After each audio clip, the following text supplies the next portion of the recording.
Have you all heard about that new film they call Dajjal? Dajjal.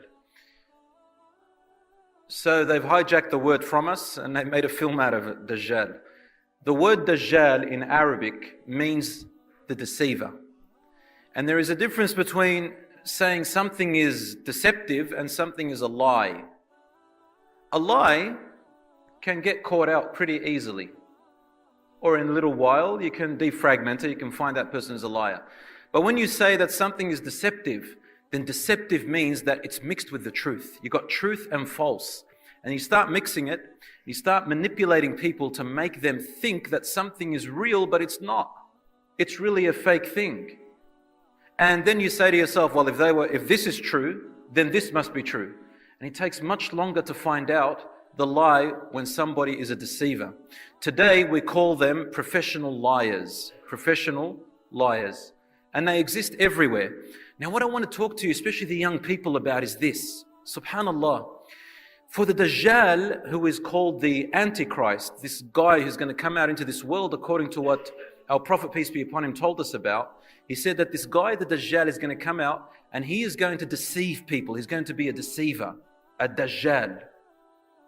And what he's going to tell people first is that he's going to tell people that I am Jesus Christ, the son of Mary, the real Messiah. But what he's going to be doing is that he's going to be lying about it. But you see, he's going to mix that with a little bit of truth. He's going to tell them that I am Masih. And the Prophet, peace be upon him, did call him a Masih. And Masih really means that he's got his eye, which he cannot see with, the right eye especially. It'll be mamsuha, as the Prophet ﷺ said, mamsuhul ayn, which means that his right eye will be, he can't see from it. And his left eye is also deformed, but that he can see from it. And he will call himself Masih. He's not really lying, but he's manipulating you. He's trying to deceive you. And he's got these things which God gave him that he calls miracles. And he gets the jinns to work for him and he tells them, I can bring your parents to life. And he starts, and there's this long story, I don't know if you heard about it, about this guy named Tamim ad-Dari, which is in Sahih Muslim, that he went to the Prophet, peace be upon him, and they got lost on their ship, and then they ended up in a cave and a temple, and then they see this man who was so huge and he was tied up with chains, and then he tells them that I am the Masih, I am Jesus Christ. And then he says, has a man come up and said that he is a prophet and he's from the Arabs, and his people kicked him out of his home and they fought him and he was victorious? And they say, yes, his name is Muhammad. And he says, you should follow him. You should follow this man. So he's telling the truth, but at the same time he's telling lies. So he's called the Dajjal. Now, this is the thing I want to talk to you about. Everybody knows about the Dajjal. Everybody's heard about the Dajjal. What I want to say to you is this. Before the Dajjal can come out, there has to be a preparation, an introduction. The stage has to be set for him. A world full of fakeness, a world full of deception, a world full of, if you like, FRGs, fake religious guys and girls, a world full of fake media, fake social media. Things appear different to what they really are in reality. People think in a fantasy world and make things that are fantasia world look as if they are real.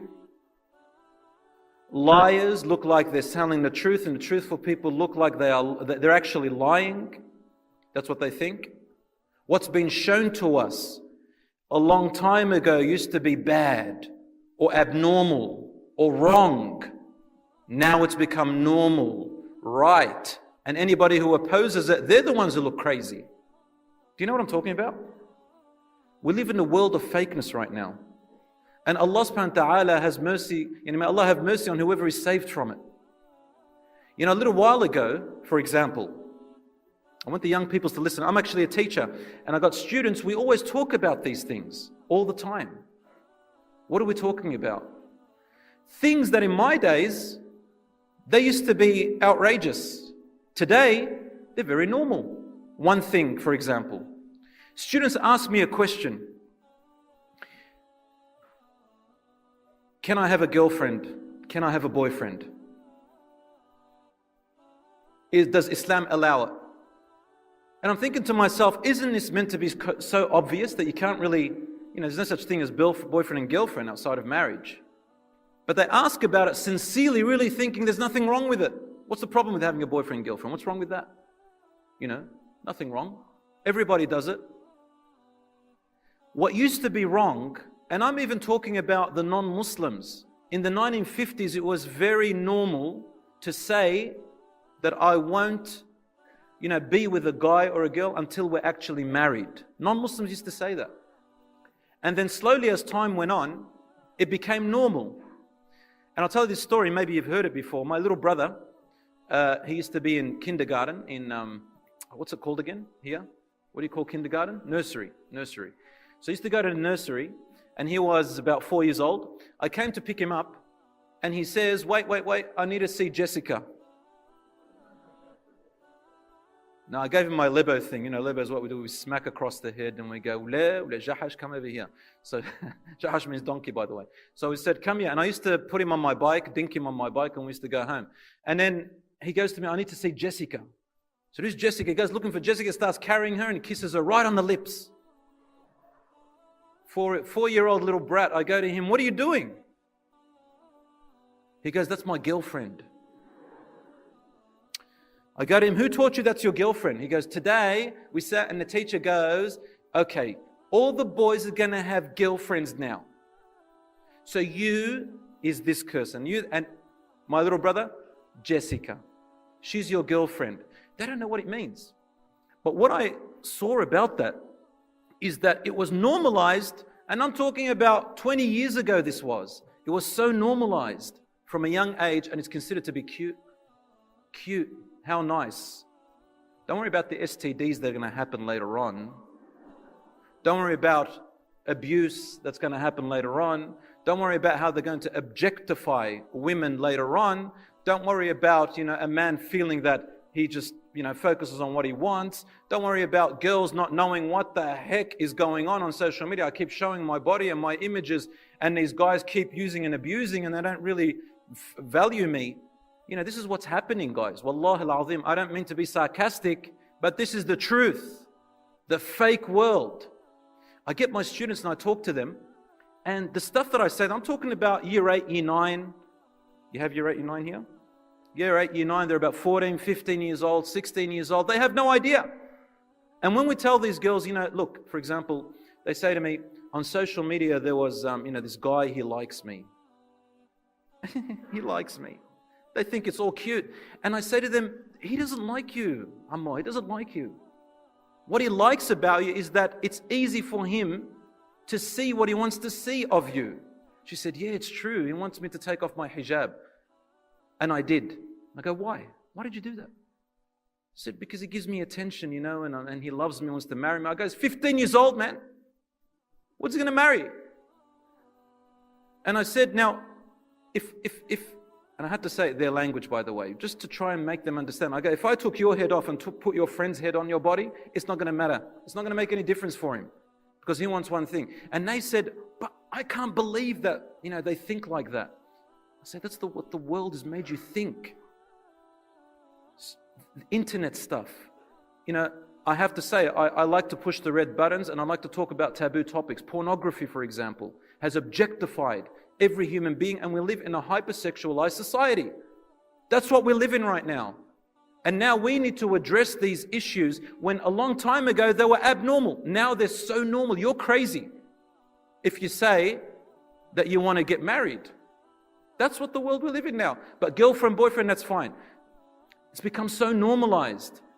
Brothers and sisters, that's just something very small. There are other matters that have become so normal that in the past, for thousands and thousands of years, they were wrong. And I fear for this new generation, if they are not aware of what brainwashing is happening to their brains, what we call it classical conditioning. I'll give you another example. Social media today, you all agree that it's fake, right? Fake. You look at a person, let's say a brother wants to know a sister, or a sister wants to get married to a brother. The first place they go on is Facebook. All right, that's fine. But you know what? It only tells you about 20% about your life. This is what experts say. But they believe it. And everybody shows their highlights. on social media. And everybody thinks that everybody's living the life except me. I'm missing out. And that's why we have so much depression, anxiety, post-traumatic stress disorders and all that. Because our expectations are right up here, but it doesn't even exist. So when people, for example, get married, they have these high expectations from what they've seen on social media over and over and over again, and then they feel that they've been betrayed, so they end up in divorce. And they feel that they have been betrayed and hurt. Why? Because of the images that are, over and over again in our faces, as if that's what it's supposed to be, but it's not. It's not real. Our hormones and our egos and our dopamine levels, this drug thing that comes out of our brain every time somebody gives us a like or somebody gives us a little comment, it makes us feel happy for about 10 seconds. And then we want another one and another one and another one. It's just a drug. We need to be aware of these things, that we are living in a world of fakeness. And that's why we can't find happiness. In fact, there's no such thing as happiness. It's supposed to be content.